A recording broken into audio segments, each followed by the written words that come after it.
So today we're diving into something I'm sure most of you are at least a little familiar with, Grammarly. Yeah. And I feel like everyone kind of knows it as like that tool that catches your typos. Right. But we're going to go way deeper than that today. We're really going to look at the whole story behind this tool, the people behind it. Yeah. And I'm really curious to see if it's like actually making us better writers, Right. or if it's making us kind of lazy. Yeah, it's interesting because it's really evolved, right? It's gone from like a basic spelling and grammar checker Right. to like this full-on AI-powered writing assistant. Yeah. Almost like they're trying to like elevate. elevate the whole writing game and not just, Right. fix the little mistakes. Yeah. So like for anyone who hasn't, jumped on the Grammarly train yet, what is that experience like? So imagine you have like a world-class editor, Okay. but available like 24/7. Yeah. Never gets tired of reading your drafts. Okay. That's kind of Grammarly in a nutshell. Okay. But it's not just grammar. Right. Like it gives you style suggestions, tone clarity suggestions. Oh, wow. So it really is trying to make you a stronger writer overall. So it's like less of a, red pen and more like a coach almost? Yeah, exactly. Like a personal writing coach. But does it work? Right. I mean, we are all like drowning in digital communication. Oh, totally email reports. Yeah. Social media, like every... Yeah, you're trying to sound clever on Twitter. Like, Exactly. yeah. And that's where I think you see the impact. I mean, they're getting like almost 100 million visits a month. What? Yeah. So, Like people are clearly finding value. wow. So clearly they're like tapping into something Absolutely. that people need. But was this like, did they have this master plan from the start, or was it just good timing? Well, it all goes back to the founders, Alex Shevchenko and Max Liffin. Okay. This was back in 2009. Okay. And they kind of saw the potential of AI to help people write better, even way back then. Wow. And it started small, but they had like a pretty ambitious vision. Yeah, I mean, ambitious is an understatement, I think. They've gone Right. from like a small startup to a company with over 10 million users. That's huge, It's crazy. especially in the tech world. Yeah, and what's fascinating is they're not like slowing down No, they are not. at all. It's like Grammarly is evolving alongside AI itself, which kind of makes you wonder, like, what's next? Is Yeah. AI going to like replace writers entirely? That's the big question. Okay, hold on, replace writers. Yeah, That's a little scary. right. But I guess before we go into like the robot takeover scenario, we should talk about what Grammarly is doing right now. Yeah, let's do it today. Yeah, what are like some of the coolest features that maybe people don't even realize that it has? Yeah, because I think a lot of people think it's just about, catching typos. Yeah. But one of the most powerful features, and I think often overlooked, is the tone detector. Okay. So it can actually, like, analyze your writing Really? and tell you if you sound, confident, friendly, formal, Oh, wow. or even passive-aggressive. Wait, passive aggressive? Okay. So like it can tell if I'm like subtly being shady in an email? Exactly. Oh my God. It's all about, like, helping you understand how your writing might be perceived by others, Wow. which is so important, I think, today. Yeah, for sure. In this world of, like, fast digital communication. Yeah, so how does it do that though? Like Right. is there some sort of snark algorithm? But how does it know? Yeah. Well, it's all based on natural language processing and machine learning. Okay. So basically, they've trained Grammarly's AI on like massive amounts of text data. So it can like recognize patterns and make predictions about, the tone and style of your writing. So it's not just like a dictionary with a bunch of synonyms. Yeah. This thing is like actually learning and evolving as it goes. Absolutely. And the more you use it, Yeah. the more personalized the suggestions become. Wow. It's like having a writing partner that like gets to know you over time. Okay, that's where it starts to get a little mind-blowing for me. Yeah. But like, let's be real. Yeah. Is this making us better writers? Or are we just getting better at like relying on a craft? That is like the million-dollar question. Yeah. Some people would argue that tools like Grammarly are making us lazy. That we're losing the ability to think for ourselves. Yeah, I get that, but like, are we romanticizing the past a little bit? Like, did everyone pre-Grammarly write perfectly? Like, I don't think so. Yeah. There's always been a need for good writing Yeah, and tools to help us achieve it. exactly. It's so that the technology has evolved. Yeah, Like dramatically. It's like, the difference between a typewriter and a word processor. yeah. Both can produce great writing, but the tools change the process. So maybe it's not about like replacing skills, but like augmenting. Yeah. Right? Like Yeah. if Grammarly can take care of the comma spices for me. Right, like the mechanics. Yeah, can I focus more on the story that I'm trying to tell? Exactly. The big ideas, the creativity. Yeah. That's the potential. Okay, that's a future that I can get behind. Right. But I'm curious if Grammarly's already this sophisticated, what's next? Like, what are they picking up? Yeah, what's coming down the pipeline? Yeah, that's going to blow our minds in the next few years. Well, one area they're investing in heavily is multilingual support. Okay. So imagine being able to write in any language Okay. with the same level of accuracy and fluency. So, like, I could write a blog post in, like, Mandarin. Yes, Even though I only know how to, like, order takeout in Chinese. exactly. That's the idea. Okay. They're working on AI models that can translate and adapt your writing to different languages and cultures Wow. while still preserving your unique voice and style. Okay, that is next level. Right. But with all this AI power, are we losing something? Like, Yeah. is there a risk that writing just becomes too homogenized, Right. too perfect? Too robotic. Yeah, too robotic. That's a valid concern. Yeah. I think the key is balance. You know, we need to embrace the potential of AI to enhance our writing, Yeah. but without sacrificing our own creativity and individuality. Right. Ultimately, like the best writing Yeah. will always be the kind that comes from the heart, that reflects our own, unique perspectives and experiences. So it's not about becoming robots ourselves, but using AI as like a partner. Yes, a collaborator. Yeah. To help us reach our full potential as writers. Exactly. I like that. And the exciting part is Yeah. we're just at the beginning. Oh, yeah. Like, who knows what we'll be able to achieve, with AI-powered writing in the years to come. Yeah. It's a future full of possibilities, and I'm excited to see where it goes. Me too. But before we get too carried away with the future, Yeah. let's ground ourselves in the present. Mm-hmm. I'm curious, for those of you who are already Grammarly users, Yeah. what's your experience been like? Has it made you a better writer? And for those who haven't tried it yet, Yeah. what are your biggest hesitations? What's holding you back? We want to hear from you. Yeah, come tell us. Join us on social media and share your thoughts. Absolutely. We'll be right back to dig even deeper into the world of Grammarly and the future of writing after a quick break. Okay, so we're back and digging into this whole Grammarly thing. It's really got me thinking about like the art of writing. Like we talk about AI and algorithms and all this stuff, but isn't there something like inherently human about putting words together and crafting a story and, finding just the right phrase to like Totally. make someone feel something? Yeah, there's like a magic to it, right? Yeah. To when you see it. Yeah. It's like the difference between a technically correct sentence Right. and one that like sings. Yes. That moves you, that you remember. Yeah. And I wonder, like, can AI really replicate that? Right. Or are there some aspects of writing that will just always be like uniquely human? Yeah, it's a huge question. Yeah. And it's something that like, writers and philosophers and Yeah. technologists are all debating. Yeah. Some people believe that AI will eventually be able to write like novels and poems, Wow. screenplays, like anything a human can. Wait, hold on. AI writing a screenplay for a blockbuster movie? I know That seems a little far-fetched. it sounds far-fetched, but you have to remember Yeah, AI is evolving at like an insane pace. that's true. I mean, we've already seen AI generate music and art, Yeah, that's true. even code. Yeah. So why not writing?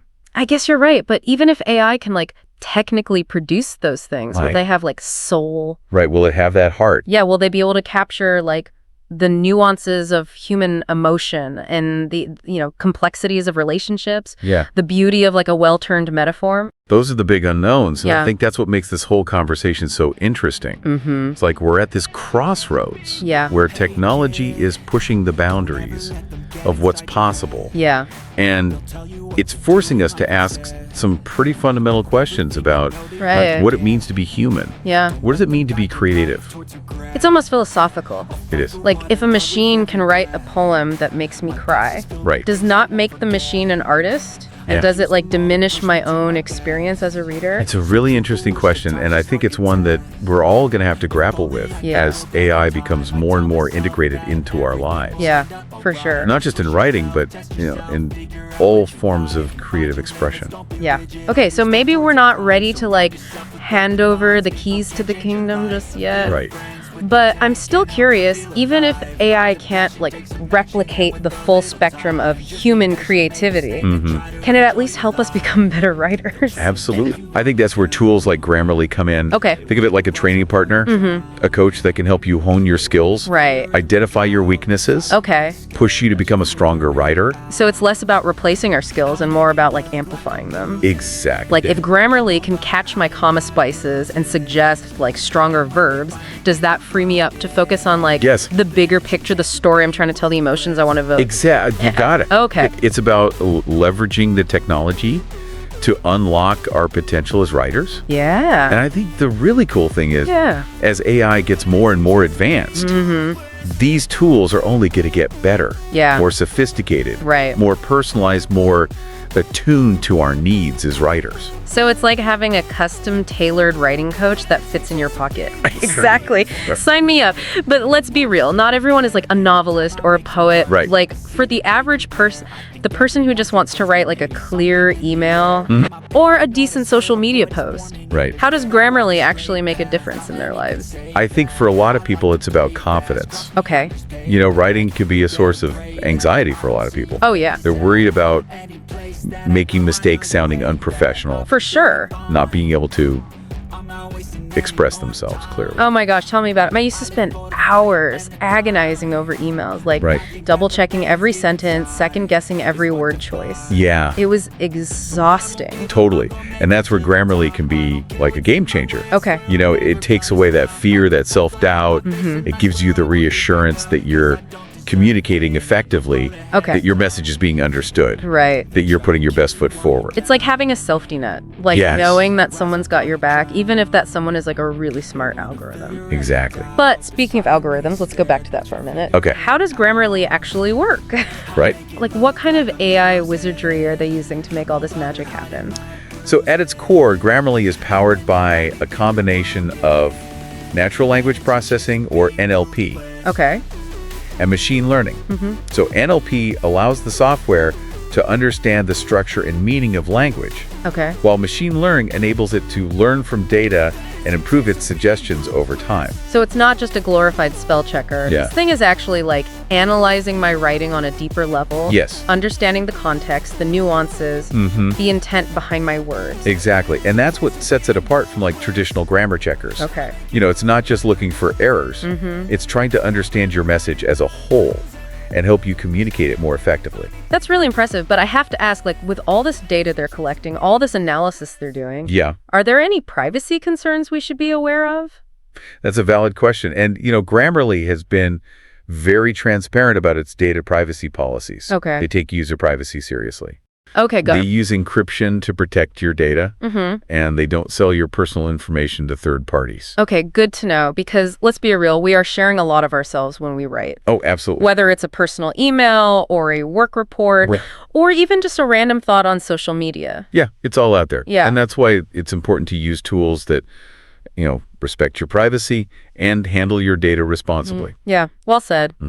Okay, so we've talked about the present, we've touched on the future, but let's bring it back to you, our listener. Yeah. What do you think? What are your thoughts on all this? Are you excited about the potential of AI-powered writing? Are you a little wary? Or are you a little bit scared? And if you're already using Grammarly, what's your experience been like? Yeah. Has it changed the way you write?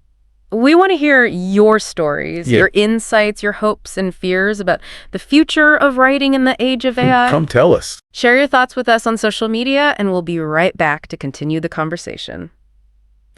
Okay, so we're back and ready to kind of wrap up our deep dive into Grammarly and the future of writing. Yeah, it's been a really interesting conversation. Yeah, it's really got me thinking about, you know, all the possibilities, but also like some anxieties I have about AI coming into the creative space. Yeah, it's definitely something that gets people talking For sure. because, you know, language is so fundamental to how we think and connect. Right. And how we express ourselves. Yeah. So the idea of machines getting involved in that is bound to like raise some questions. Yeah, for sure. So, you know, earlier we were talking about how Grammarly uses AI to analyze like tone and style.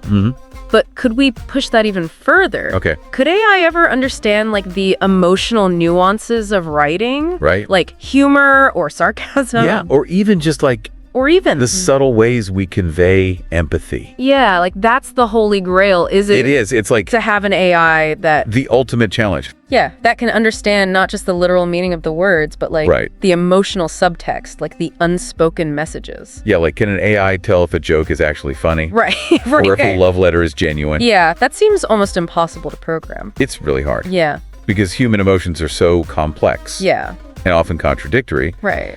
But, researchers are making progress in this area. Okay. Like they're developing AI models that can analyze not just the words themselves, but things like sentence structure, Okay. punctuations, even emojis. Emojis. To give a better sense of like the writer's emotional state. So like my overuse of the crying laughing face is actually giving AI valuable data? Yes, every text message, every email, every social media post, It's all going in there. it's all contributing to this massive data set. Wow, so it's like we're all collectively training the AI even if we don't realize it. We are all part of the experiment. That's kind of wild. It is. But let's bring it back to Grammarly specifically.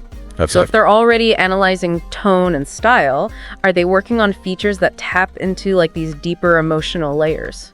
They haven't like specifically announced anything yet, but it's definitely possible as AI gets more sophisticated.